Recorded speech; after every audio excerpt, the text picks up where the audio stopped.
Shane Nigam നായകനായ ഹാൽ സിനിമയിലെ beef biryani കഴിക്കുന്ന രംഗം ഒഴിവാക്കാൻ ആണ് നിർദ്ദേശം. ധ്വജപ്രണാമം എന്ന വാക്കും ഒഴിവാക്കണം. സെൻസർ ബോർഡ് ഇടപെടലിനെതിരെ അണിയറ പ്രവർത്തകർ ഹൈക്കോടതിയെ സമീപിച്ചു. അനുജ, ഒരു ചിത്രത്തിന് സെൻസർ ബോർഡിന്റെ ഭാഗത്തുനിന്നും ഇത്തരത്തിൽ കട്ട്, അതും കടുംവെട്ടായ ഒരു കട്ടാണ് ഉണ്ടായിരിക്കുന്നത്. 19ഓളം കട്ടുകൾ ഒരു ചിത്രത്തിന് ഉണ്ടാകുന്നു. നേരത്തെ കഴിഞ്ഞ മാസം സെപ്റ്റംബർ, അതായത് 19-നായിരുന്നു ഈ ചിത്രം റിലീസ് ചെയ്യേണ്ടത്. പക്ഷേ പിന്നീട് റിലീസ് വൈകുകയായിരുന്നു. നാളെ റിലീസ് ചെയ്യാം എന്നുള്ളൊരു നിലയിലായിരുന്നു അണിയറ പ്രവർത്തകരൊക്കെ ഉണ്ടായിരുന്നത്. അതിനിടയിലാണ് സെൻസർ ബോർഡിന്റെ ഭാഗത്തും കടുംവെട്ട് ഉണ്ടായത്. നേരത്തെ സൂചിപ്പിച്ച ചില വാക്കുകൾ, അതായത് ധ്വജപ്രണാമം, അതോടൊപ്പം തന്നെ രാഖി ബ്ലർ ചെയ്യണം, കൂടാതെ ബീഫ് ബിരിയാണി കഴിക്കുന്ന അടക്കം തന്നെ കട്ട് ചെയ്യണമെന്ന നിർദ്ദേശമാണ് സെൻസർ ബോർഡിന്റെ ഭാഗത്തും ഉണ്ടായത്. അങ്ങനെ വലിയ ആശങ്കയിലാണ് ഇപ്പോൾ അണിയറ പ്രവർത്തകരുള്ളത്. എന്തായാലും ഹൈക്കോടതിയെ സമീപിച്ചിട്ടുണ്ട്. ഇപ്പോൾ സിനിമയുടെ തിരക്കഥാകൃത്ത് നിഷാദ് കോയ ചേരുന്നു. കടുംവെട്ടാണ് സെൻസർ ബോർഡിന്റെ ഭാഗത്തും ഉണ്ടായത്. ഇങ്ങനൊരു ഇടപെടൽ പ്രതീക്ഷിച്ചിരുന്നു? ഇല്ല, നമ്മളൊരിക്കലും, കാരണം നമ്മൾ സന്ദേശം അല്ലെങ്കിൽ പഞ്ചവടി പാലം പോലുള്ള സിനിമകൾ കണ്ട് ശീലിച്ച മലയാളികൾക്ക് ഇത് അങ്ങനെ ഒരു പ്രതീക്ഷ ഉണ്ടാവും, ഇങ്ങനെ ഒരു ഘട്ടം പ്രതീക്ഷിക്കേണ്ട ആവശ്യം പോലും ഇല്ല.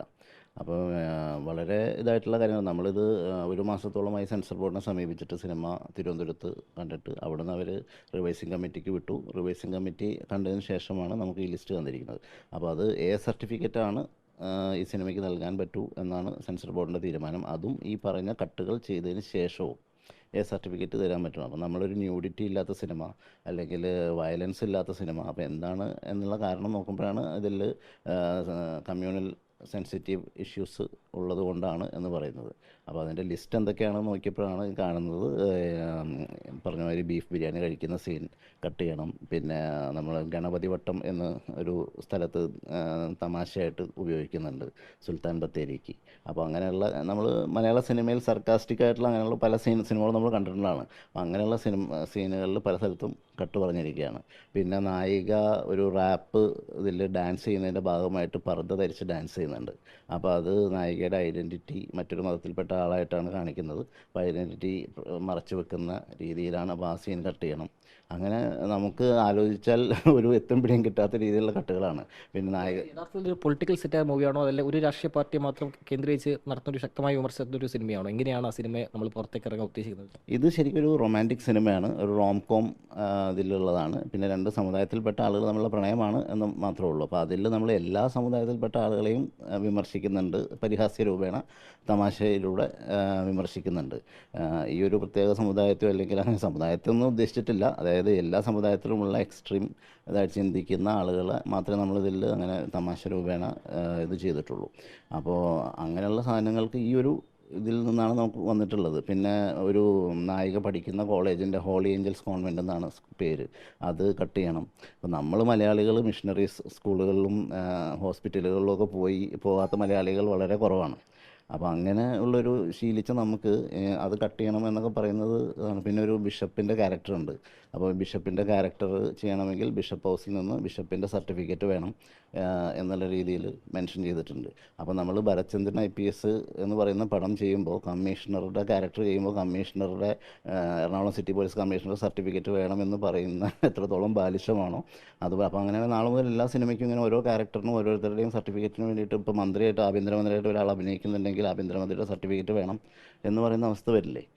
ഇടപെടൽ എത്രത്തോളം ആശങ്ക ഉണ്ടാക്കുന്നുണ്ട്. കാരണം അണിയറ പ്രവർത്തകർ ഒരു പ്രൊഡക്റ്റ് നമ്മളിപ്പോൾ പ്രേക്ഷകർക്ക് കൊടുക്കുമ്പോൾ ഇതെല്ലാം ഒഴിവാക്കണം എന്ന് പറയുമ്പോൾ അത് ആ നിലയിൽ നമുക്ക് പൂർണ്ണ രൂപത്തിൽ എത്തിക്കാൻ പറ്റില്ലല്ലോ.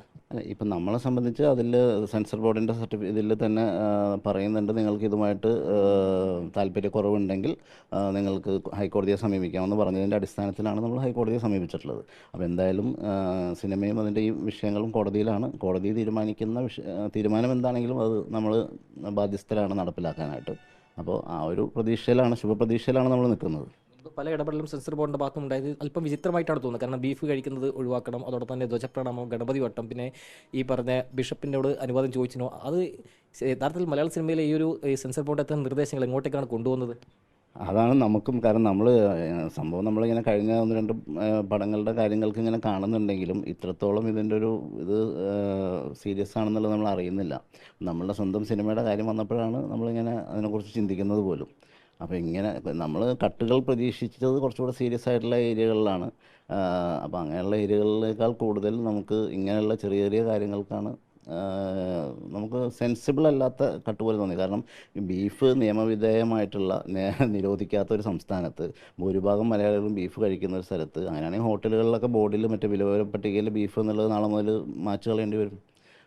അങ്ങനെയുള്ള ഓരോ കാര്യങ്ങളും ഇപ്പം നമ്മൾ മലയാള സിനിമയിൽ തന്നെ ഒരുപാട് പേര് നടന്മാരടക്കം പർദ്ദ ധരിച്ച് ആളെ മറയ്ക്കാൻ വേണ്ടിയിട്ട് ഹ്യൂമർ വേഷങ്ങൾ ചെയ്തിട്ടുണ്ട്. ഇത് ഒരു റാപ്പിൻ്റെ ഭാഗമായിട്ട് നായിക ഒരു പർദ്ദ ധരിച്ച് ഡാൻസ് ചെയ്യുന്ന സാധനമാണ് കട്ട് ചെയ്യണമെന്ന് പറയുന്നത്. അപ്പോൾ ഇത്രത്തോളം ചെറുതാവരുത് നമ്മളുടെ ചിന്താഗതികൾ എന്നുള്ളതാണ് നമ്മുടെ വിഷമം.